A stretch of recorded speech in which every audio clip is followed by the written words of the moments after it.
Hello guys. Lapit ako. Hindi. Teka lang. We are on. Kamusta po kayong lahat? Nandito kami ngayon ni Baby sa Lansdowne Mall sa tapat ng house namin. Nag-chill. Bumili kami itong ano ba tawag dito? I love you ghost. Meron pala itong option na na no sugar. Tapos 50% ice, tapos real fresh strawberry, tsaka fresh yogurt na. Ang sarap. Nakakwento lang namin sa inyo yung experience ko. Tsaka ni Baby kanina sa Rogers. Kasi by August, this coming August, matatapos na yung 2-year plan namin sa internet. Now, ang speed noon is 1 gigabyte unlimited internet na. Unlimited. So far happy naman kami sa Rogers. Mabilis siya actually. So, walang lag, no? Internet lang yon without any ads. Without TV. Kasi pag... Hindi naman tayo nanonood ng TV. Now, the 1 gigabyte, no? So, nung nag-inquire ako sa chat nila, sa online chat nila, parang kahit i-keep ko pa yung 1 gigabyte, mas mapamahal. So, pag 2 gigabyte, ganun din, mas mahal. So, sabi ko, it doesn't make sense, diba? So, ginawa namin, niyaya ko si Baby.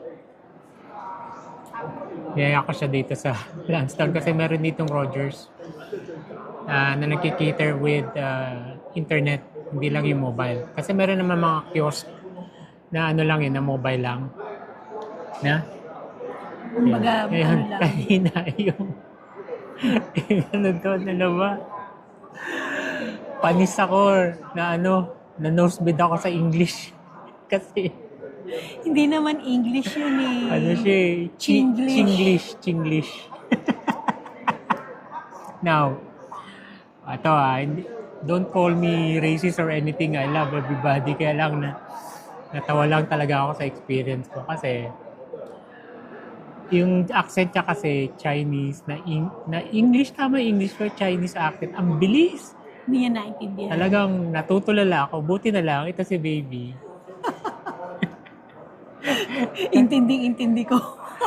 Kasi, Baby, for so many years, mga 10 years nag-work siya sa financial institution dito sa Richmond. Puro Chinese. Halo-halo dito, meron ditong Taglish, meron Chinglish, meron Punjablish.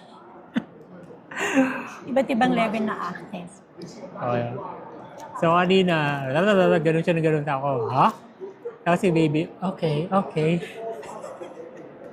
Ako na lang ang tumagot, guys, kasi hindi naintindihan ni Baby yung pinag-uusapan namin. Kasi Pero, dito yung multicultural. Sanay naman ako, di ba? Lalo kasi mga office mate ko, Arabic tsaka Punjabi. So yun, sanay ako for so many years. Ito talaga, parang, ha? hindi, ako kasi sanay ako doon sa accent nila. Oh. Yung ano kasi nila, yung mga kasama ko, yun yung accent, di ba? Yun. Anyway, mabait kasi yung current na binabayaran ko with tax na yun 1 gigabyte, 117. With tax na yun with discounts and promotions, no? Totoo yun, guys, ha? Kung naghahanap kayo ng bago at gusto nyo makatipid, dito kayo pumunta. Ang pangalan ng tumulong sa amin, Peter. Medyo mabilis siya magsalita. Mabait. Madali siyang kausap. Pag nag-request ka, bigay agad na. So yung una niyang offer, $95 with Xfinity app. Yun yung box ng Rogers na pwedeng, kumbaga, kakabit mo sa TV mo. Parang kung familiar kayo sa mga Google TV, yung Google... Amazon TV. Yung may kinakabit ka sa TV na yung parang yung TV mo magiging smart TV. Oo. Yan, ito yung box. Pakita ko sa inyo.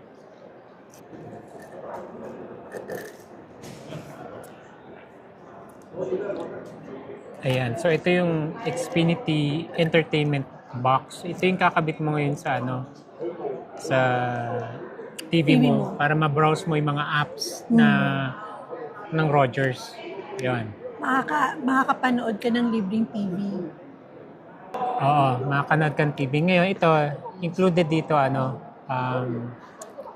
Unang, ang offer niya 1 gig lang. 1 gig lang, oo. O sabi ko, guys, wala bang 2 gig na pareho lang yung price. Tapos sabi niya, okay. Okay. Okay, I'll give you a good deal. I'll give you a good deal. I'll give you a good deal. It's good. You went here. Good. Ganun siya. Sabi niya, Dinoble niya yung gig. okay, 2 gig. I can give you 2 gig. Huh? Gulat ako. Wow. Paano yung yung modem? Wala lang akong stock ngayon eh. Pero, sige, yung bagong modem, papaship ko rito.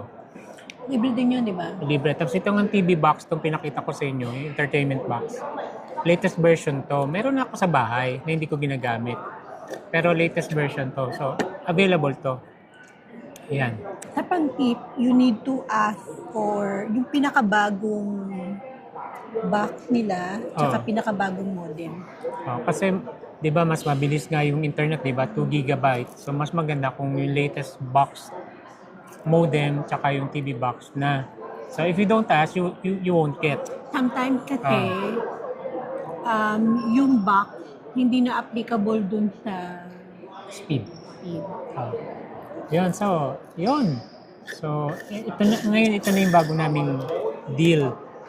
Yung bago naming deal, $95. Plus tax na 12%, it works out to be $106. Pero meron kang 50. 150 credit sa kanya.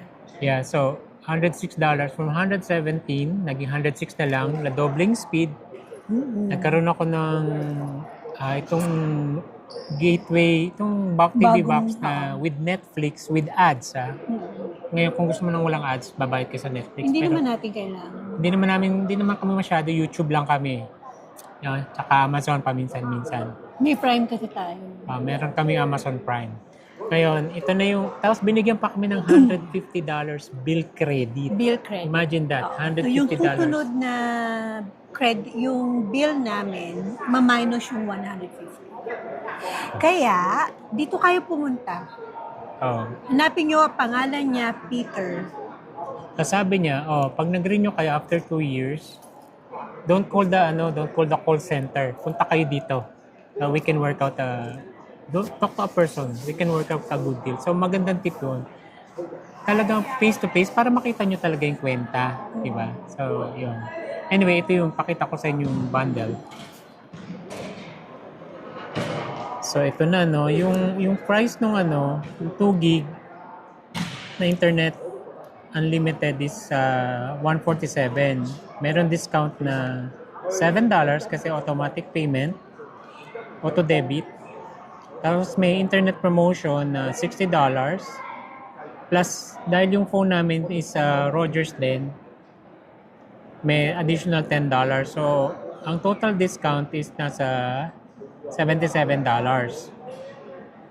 So, 147 minus 77 is only $70.